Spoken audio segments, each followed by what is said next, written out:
Hello friends, आज हम आप सबके लिए लाए हैं मोरू नॉवेल का पार्ट 4। अगले दिन जियाओ हायांग ताओरान को कुछ बताना चाहता था। उसने वो टेप से चिपकाया हुआ चश्मा ही पहन रखा था। उसने अपनी रिपोर्ट में कहा कि उस रेंटिंग हाउस में लड़के आते जाते रहते थे। कोई किसी के बारे में ज़्यादा कुछ जानता ही नहीं था। पर जाओ यूलंग हेजोंगी के प्रोविंस से था। उसी ने उसकी जॉब लगाई थी। उसको फ़ोन करने पर वो गांव से तुरंत वापस आकर मिलने के लिए तैयार हो गया था। 1 घंटे में उसकी बस आ जाएगी। जियाओ हायांग ने ये सब अपने कैप्टन को नहीं बताया। तावरान उसके साथ जाओ यूलोंग से मिलने जाना चाहता था। उधर फेदू अपने ऑफिस में बैठकर हेजोंगी के बारे में पता कर रहा था। उसने किसी मिस्टर छेंग को फ़ोन करके चेंगवांग मैंसन की उस रात वाली सारी कैमरा फुटेज मांगा। दोपहर को वो अपने ऑफिस रूम को लॉक करके एक पेपर में कुछ मैप स्केच करता है और लिखता है 8 बजे से 9:30 बजे। फिर कुछ सोच के उसको काट के लिखता है 8 बजे से 8:30 बजे। कुछ सर्विलेंस फाइल चूज करके वो उन वीडियो में से 8 बजे से 8:30 बजे तक का टाइम फास्ट फॉरवर्ड में देखता रहता है। उसने अपना पूरा दिमाग और पूरी जान उन वीडियोस को चेक करने में लगा दी। उस टाइम लुओ वेंजो एक ब्रीफकेस लेकर और एक फ्लैशी सनग्लास पहनकर फ्लावर मार्केट डिस्ट्रिक्ट के ट्रैफिक हब के आसपास घूम रहा था। बीच बीच में वो टैक्सियों को हाथ दिखा रहा था, पर कोई टैक्सी खाली नहीं थी। ये देखकर फ्लावर मार्केट डिस्ट्रिक्ट की कुछ अनलाइसेंस्ड ब्लैक कैब आके उसे बुलाते हैं। लुओ वेंजो ने अच्छे से देखकर एक क्रू कट वाले ड्राइवर को चुना। ड्राइवर गाड़ी का दरवाजा खोल के पूछता है कहाँ जाना है। वेंजो कहता है बस गाड़ी चलाते रहो। जैसे ही वो अपना चश्मा उतारता है, ड्राइवर अनईजी फील करने लगता है। जब गाड़ी कुछ दूर जा चुकी थी, तब उसने फिर से कहा, मैं तुम्हारे सब बुरों से नहीं हूँ, डरने की ज़रूरत नहीं है, बस मेरे सवालों का जवाब दो। तावरान और जियाओ हायांग जाओ यूलोंग से मिलकर एक नूडल शॉप पर जाते हैं। वो एक मिडिल एज्ड आदमी था। वो जर्नी करके थक गया था। उसने कहा कि हे जोंगी एक अच्छा लड़का था। उसकी कोई गलत आदत नहीं थी। वो अपनी माँ की ट्रीटमेंट के लिए पैसा जमा कर रहा था। ताओरान ने नोटिस किया कि जंग यूलंग राइट हैंड में चॉपस्टिक पकड़कर नूडल्स खा रहा था, पर उसने सिगरेट लेफ्ट हैंड से पकड़ा था और पानी का ग्लास भी लेफ्ट साइड में रखा था। ताओरान ने जब उसे जूतों की तस्वीर दिखाई, तब उसने कहा वो जूते उसके थे। तावरान ने पूछा उसने वो जूते क्यों लिए थे आपसे। जाओ यूलंग जवाब देता है, उसने कहा था कि वो कोई बड़ी जगह पर जा रहा था, कुछ गुआंग या चेंगुआंग हाउस या विला, ऐसा कुछ। जियाओ हायांग सीधा हो जाता है। चेंगवांग मैंशन। हाँ हाँ, यही नाम था, जैंग यूलंग बोलता है। किससे मिलने कब। उसने नहीं बताया था, मैंने पूछा था। उसके पास एक नया फ़ोन था। हाँ था तो, वाइट कलर का, पर वो कभी उसे यूज़ नहीं करता था।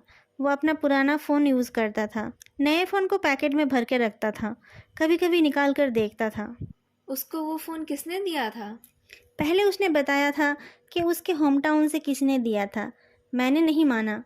बार बार पूछने से उसने बताया कि डिलीवरी करते समय किसी से उसकी लड़ाई हो गई थी। उस आदमी ने उसे मारा था, पर उसने पलटकर नहीं मारा। उस आदमी को बुरा लगा, इसलिए उसने माफ़ी मांगने के लिए उसे वो फ़ोन दिया। ताओरान और जियाओ हायांग को इस बात की खबर नहीं मिली थी। अगर किसी ने माफ़ी मांगने के लिए उसे वो फ़ोन दिया था तो उसमें छुपाने वाली बात क्या थी। वो इतने सारे लोगों के साथ रहता था। अगर उसने मार खाई थी तो वो बाकियों को पता चल ही जाता। अगर मार ज़्यादा नहीं पड़ी थी तो उतने कीमती फ़ोन देने का क्या मतलब था। जाओ यूलोंग ने इस घटना की एक अप्रॉक्सीमेट डेट बताई। दोपहर के बाद अचानक मौसम बदल गया। आसमान पर काले बादल छा गए और तेज हवा चलने लगी।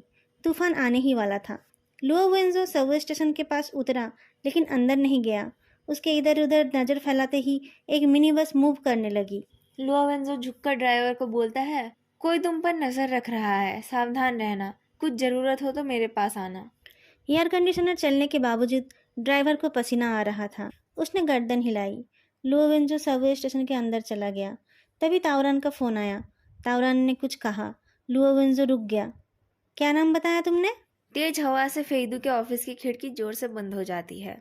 ठीक उसी टाइम सर्वेलेंस कैमरा में कुछ देखकर उसने वीडियो रोक ली। उसने उसको जूम करके देखा और वीडियो को रिप्ले किया। ये 8:50 के आसपास का टाइम था। ये चेंगवांग मैंसन का एकदम बाहर साइड का कैमरा था। इसमें एक पथरीला रास्ता दिख रहा था। उस टाइम ज़्यादा लोग नहीं दिख रहे थे। जो भी थे वो जल्दी जल्दी चल रहे थे। एक आदमी हिचकिचाते हुए वहाँ टहल रहा था। उस पतले से आदमी ने मिसमैच्ड फॉर्मल कपड़े पहन रखी थी। उसने वेट करते हुए बहुत सारी सिगरेट पी। उसके हाथ में एक एनवलप था और वो किसी का रास्ता देख रहा था। एक फ़ोन कॉल आने के बाद वो वहाँ से चला जाता है। बार बार वीडियो चलाने के बाद फेदू श्योर था कि वो वही लड़का था। 40 मिनट बाद वो फ्लावर मार्केट डिस्ट्रिक्ट के कमर्शियल सेंटर पहुंच जाता है। मौसम का हाल देखकर वो छाता निकाल लेता है और बिना किसी परेशानी के उस सिक्योरिटी कैमरा के पास पहुंच जाता है। वो जगह ज़्यादा यूज़ नहीं होती, इसलिए वहाँ का कूड़ादान भी खाली ही था। फेदू ने एक सिल्क का रुमाल निकाला और सिगरेट के टुकड़ों को कलेक्ट कर लिया। तभी उसका फ़ोन बज उठता है। कॉलर आईडी देखकर वो हंसता है। फ़ोन रिसीव करके वो बोलता है, एक दिन मुझे ना मिलना क्या आपको 3 साल जैसा लग रहा है? तावरान सीरियस वॉइस में पूछता है, परसों रात तुम चेंगवांग मैंशन में थे? हाँ, क्यों? क्या तुम जांग दोंगलाई नाम के किसी आदमी के साथ थे? फेदू फ्रीज हो जाता है। बिजली कड़क उठती है और तेज़ बारिश शुरू हो जाती है। दोस्तों, अगर आपको ये वीडियो अच्छी लग रही है तो तुरंत जाके लाइक, कमेंट और चैनल को सब्सक्राइब जरूर करें। लैंग चियाओ एक फोल्डिंग अम्ब्रेला लेकर तेजी से सिटी ब्यूरो बिल्डिंग में घुस रही थी। उसके पैर गीले थे और वो गिरने वाली थी। उसने रेलिंग पकड़कर अपने आप को संभाला। तभी लुओ वेंजो डायरेक्टर जैंग के ऑफिस से नीचे उतर रहा था। चीफ, क्या हुआ? आपको इतना सीरियस देखती हूँ तो मैं नर्वस हो जाती हूँ, लैंग चियाओ ने कहा। लुओ वेंजो उसे वो फ़ोन देके माफ़ी मांगने वाली बात बताते बताते इंटरोगेशन रूम की तरफ चलता है। लैंग चियाओ को उसके पीछे दौड़ना पड़ता है। वो बोलती है, इतनी सी बात के लिए फ़ोन दिया? मेरी तो रोज़ सबवे में किसी न किसी से लड़ाई हो जाती है, किसी ने कभी मुझे फ़ोन नहीं दिया। ताओरान और जियाओ हायांग को एक विटनेस मिला जिसने हे जोंगी को किसी के साथ झगड़ते देखा था। शॉप के कैमरे में गाड़ी का नंबर भी दिखाई दिया। इंटरोगेशन रूम के वन वे ग्लास से तावरान के सामने एक यंग मैन बैठा दिखाई देता है। उसकी उम्र 20 साल जितनी होगी। उसके बाल कलर्ड थे। उसे देखकर पता चल रहा था वो अमीर था और शॉर्ट टेम्पर्ड भी। वो अपने गुस्से को दबा के रखने की कोशिश कर रहा था। मैंने उसे पीटा था, तो क्या? मैं तो कितनों को पीटता रहता हूँ, लेकिन इस मामले में मेरा कोई हाथ नहीं है। आप फेदू से पूछ लो, मैं उसके साथ था। मैं यहाँ बस उसके लिए ही आया, नहीं तो आप लोग मुझे अरेस्ट नहीं कर पाते। लांचा उसे देखती रह गई। ये सेकंड सस्पेक्ट है? इसे सिटी ब्यूरो क्यों लाया गया? जिस रात वो मरा था वो चैंगवांग मेंशन गया था। ये भी उस रात वही था। लुओ वेंजो गहरी सांस छोड़कर बोलता है, उसका नाम जैंग डोंगलाई है। वो एक बड़े बिजनेसमैन का बेटा है। अमीर बाप का बेटा? लैंगचाओ ने पूछा। तो क्या हुआ? वो डायरेक्टर जंग का भतीजा भी है। इससे पहले कि लैंगचाओ अपने दिमाग की बत्ती जलाती, एक सिविल पुलिसमैन दौड़ के आके बोलता है, कैप्टन लुओ, कोई मिस्टर फेई आए हैं। वो डेप्यूटी ताओ से मिलना चाहते हैं। एक ड्यूटी ऑफिसर ने फेदू को कॉफ़ी दिया। फेदू उसे थैंक्स बोल के एक घुट कॉफ़ी पीता है और उसे साइड कर देता है। उसमें अजीब सी तिल के तेल जैसा स्मेल था। वो सिटी ब्यूरो को देखने लगता है। उसको लगा उस जगह का डेकोरेशन बहुत ही ख़राब है। टेबल की पेंट भी अच्छी नहीं थी। लुओ वेंजो आके देखता है फेदू टेबल को परख रहा था। उसके आते ही फेदू उसकी तरफ देखता है और बोलता है, बैठिए। जैसे कि ये उस छोकरे का घर था। फेदू कॉफ़ी को हिलाते हुए पूछता है, तावरान कहाँ है? वो बिजी है। नोटबुक और पेन निकाल कर लुओ वेंजो पूछता है, परसों यानी 20 तारीख की रात को तुम कहाँ थे? सोच के बताओ, क्या तुम जैंग डोंगलाई के साथ थे? फेदू चेयर में आराम से बैठता है और अपने पैरों को क्रॉस करता है। वो लुओ वेंजो की तरफ देखता है, फिर एक फेक स्माइल करके पूछता है, कैप्टन लुओ, क्या मैं सस्पेक्ट हूँ? लुओ वेंजो उसके तरफ देखता है। फेदू अपने हाथ फैला के बोलता है, फिर तो आपको मेरे साथ थोड़ा और पोलाइट होना चाहिए। अगर मैं सस्पेक्ट नहीं हूँ तो मुझे बुलाना ज़रूरी नहीं था। मुझे अच्छा नहीं लगा तो मैं चला जा सकता हूँ।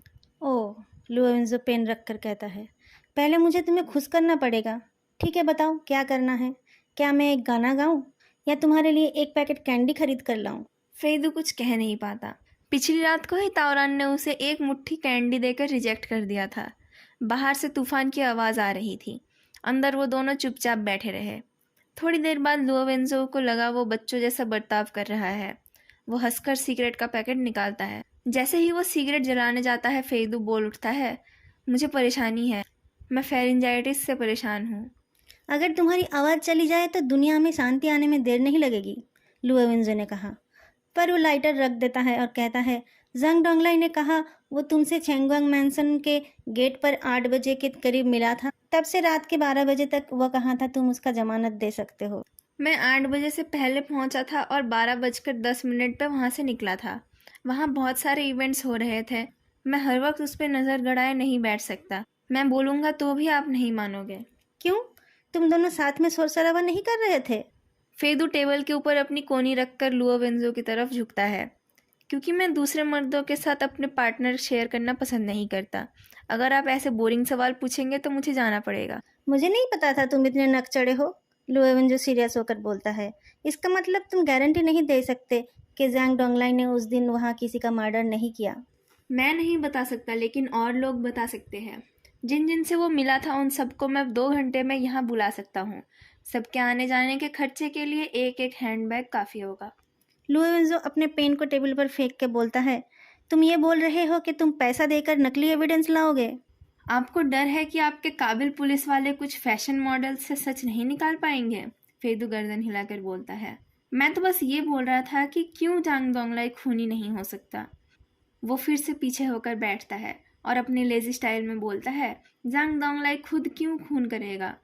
वो आसानी से उसको किडनैप करा के सीक्रेटली मार देता। वेस्ट डिस्ट्रिक्ट से रोज कितने लोग बिना बताए चले जा रहे हैं। एक आदमी का मिसिंग होना किसी के नज़र में नहीं आता, और कोई रिपोर्ट करता भी तो पुलिस को कोई सुराग नहीं मिलता। फेदू को पीटने के लिए लुएवेंजो के हाथ में खुजली हो रही थी। उसने अपना गुस्सा पेपर के ऊपर निकालते हुए कहा, खूनी कुछ ना कुछ गलती कर ही बैठता है। आप कह रहे हैं कि किसी ने गुस्से में आकर उसको मारा? उसको बेहोश करने के लिए जो चोट मारा गया, उसके अलावा कोई और चोट है उसके शरीर में? मैं तुम्हें क्वेश्चन कर रहा हूँ या तुम मुझे? मतलब जवाब ना है। अगर खूनी गुस्से में था तो वो अपना गुस्सा विक्टिम के ऊपर जरूर निकालता। बेहोश गिरा पड़ा आदमी का तो वो सर ही कुचला देता, लेकिन उसने उसको गला घूंट के मारा। फेदू अपनी कोनी को चेयर के आर्मरेस्ट पर रखता है और उंगलियों से अपना चिन्ह बजाता है। फिर हंसकर बोलता है, गला घूंटना एक लंबा और मज़ेदार तरीका है मारने का। कोई इंसान अगर प्यास से मर रहा हो, क्या वो बैठ के चाय का चुस्की लेगा? मुझे ये नहीं लगता। लुएवेंजो गुस्से में था। वो बोलता है, तुम्हें लगता है किसी को मारना चाय पीने जैसा है? ये सिर्फ एक मेटाफोर है। मैं अगर दिमाग से सोचूं तो मुझे लगता है दोंगलाई किसी को नहीं मारेगा। अगर मारा भी तो बॉडी को डंप नहीं करेगा। अगर डंप करेगा भी तो वेस्ट डिस्ट्रिक्ट की गली में नहीं करेगा, जहाँ वो कुछ नहीं जानता। और मेरा इंट्यूशन कहता है कि उसमें किसी को मारने की हिम्मत नहीं है। वो ज़्यादा से ज़्यादा गाली गलौज कर सकता है। फेदू ने फाइनली कुछ तरीके की बात की। जैंग डोंगलाई डायरेक्टर जैंग के बड़े भाई का बेटा है। वो स्पॉइल्ड था और नाकारा भी। लुएवेंजो ने उसे पहले भी देखा है। उसे नहीं लगता जैंग डोंगलाई में मर्डर करने जैसा मेंटल स्ट्रेंथ है। लुएवेंजो को फेदू से कुछ नहीं मिला। वो अपना नोटबुक बंद करके जाने लगता है। हे, फेदू आवाज़ लगाता है। जैसे ही लुएवेंजो मुड़ता है, फेदू कुछ फेंकता है।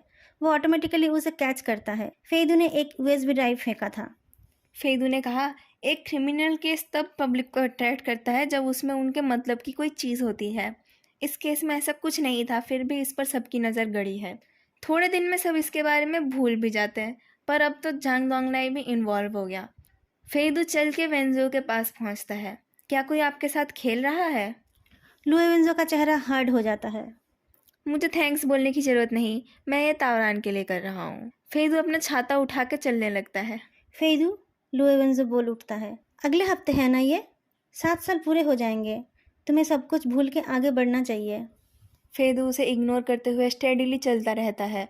वो पीछे मुड़ के नहीं देखता। हमारा आज का पार्ट यही ख़त्म होता है। सुनने के लिए शुक्रिया। फिर मिलेंगे अगले वीडियो में। तब तक के लिए बाय।